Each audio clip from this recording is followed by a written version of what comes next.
Someone who will win free agency, someone who will win this offseason is the Cincinnati Bengals.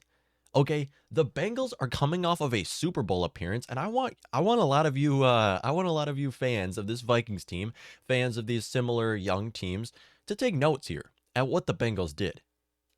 They got a Super Bowl winning head coach with a Super Bowl winning quarterback, and that's really all they needed. Outside of that, there wasn't a whole lot of help. You look at their defense, well, they had a huge hole at corner. Their offensive line was god awful all season long. Their linebackers were not that much, not really anything special on top of that as well.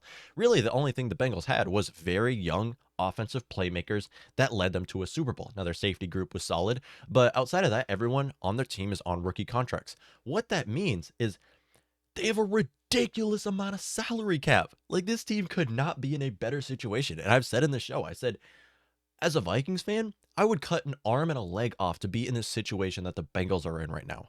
I mean, the Bengals have $50 million of salary cap.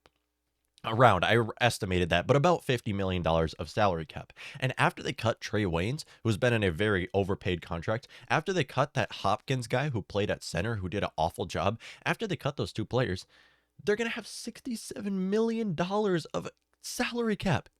A team that just had a Super Bowl appearance is going to have $67 million of salary cap. And teams, they're not going to have to overpay in players. Why? Because players want to play there. Players want to play for a team that is a win now team. Players want to play for a team that is a Super Bowl contending team that can easily win their division next year when your division looks as bad as they do. Now, Ravens, really, you don't know. I mean, they only had a bad season because of injuries. Outside of that, though, they really, realistically, you look at the Bengals. I mean, look at the free agents.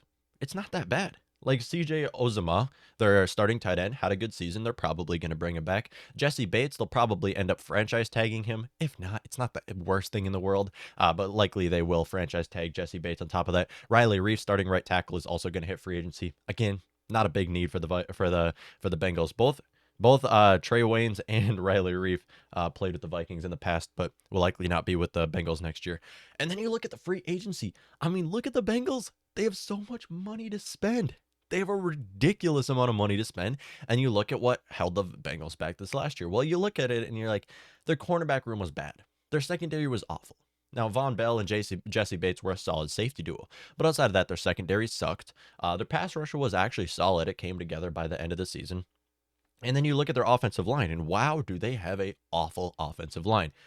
Well, you look at this upcoming free agency class. The Bengals will win free agency because you look at these upcoming free agents. Terron Armstead, who's been one of the best tackles out of the last decade, is set to hit free agency and will hit free agency because the Saints simply cannot afford him. He will hit free agency. Bengals can easily afford him. He'll come there. Terron Armstead, starting left tackle. Now, would he be a starting left tackle with the Bengals is the question, because Jonah Williams has been solid at tackle. If you just take Terron Armstead, throw him at left guard, throw him at right tackle, maybe put him at left tackle and move Jonah Williams to right tackle.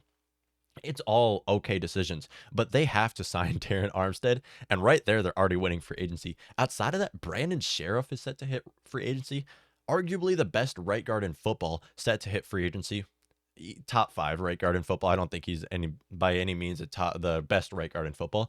He can come into their team, start at right tackle or right guard, and then you also have Ryan Jensen, the starting center for the Buccaneers. Now, who is he going to hit free agency? Who knows?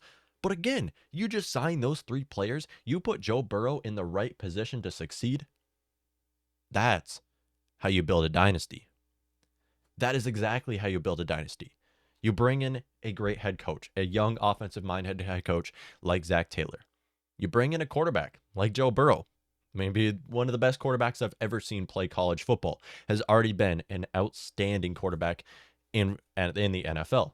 After that, you just put him in a situation to succeed. You load him around with playmakers. They already did that. They did that a lot by bringing T. Higgins in the second round, bringing in Jamar Chase, who brought him in the first round. You also got Tyler Borda in your team. Bring back CJ Ozama.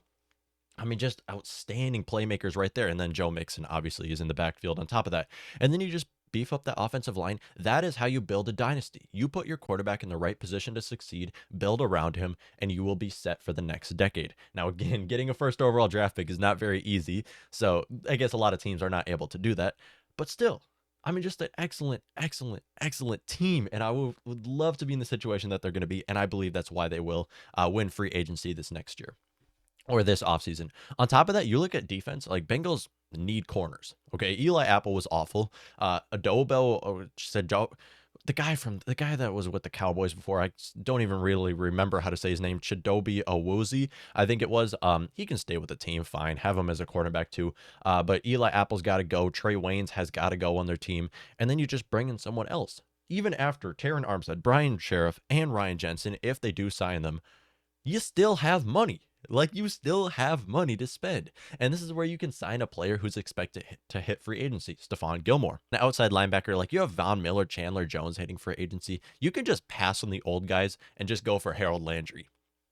Okay, the Bengals just watched Harold Landry kill Joe Burrow in the playoffs. When the Cincinnati Bengals played the Tennessee Titans, the 1 seed, Harold Landry was all over Burrow's face. Yeah, well, that guy's about to hit free agency.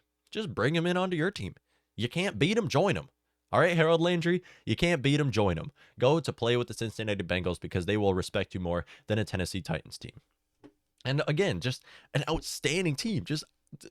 I just can't believe the situation the Bengals are in and how they have hit on like all of their draft picks. God, they're in such a good position. And this is exactly what I want to see my Vikings team too. And exactly what I think a lot of teams are lacking is just when you're looking at going for a new team, you have to look at the league right now. What is working for teams? Young offensive minded head coaches, and you just bring in a new quarterback. Keep swinging on quarterbacks until you hit. You don't have to look at the Bears, for example. The Bears they realized Mitchell Trubisky was bad. They let him go. They brought in Justin Fields. Just keep bringing new quarterbacks in until you finally hit on one. Now, who knows with Justin Fields? If Justin Fields doesn't work, cut him after his 3rd year, go for another one. You just keep bringing in quarterbacks, and eventually you will be in the situation that the Bengals are in. And wow, are they in a good situation? You know, a terrible example of that? The Indianapolis Colts. Okay. Indianapolis Colts have panicked since Andrew Luck's retirement and have just brought in Jacoby Brissett, brought in Phillip Rivers, brought in Carson Wentz. I mean, they're a terrible example of a team that's looking to rebuild. They're the polar opposite of the Cincinnati Bengals right now is the Indianapolis Colts. Complete opposite when it comes to both teams. The only thing they both have in common is that they have good running backs.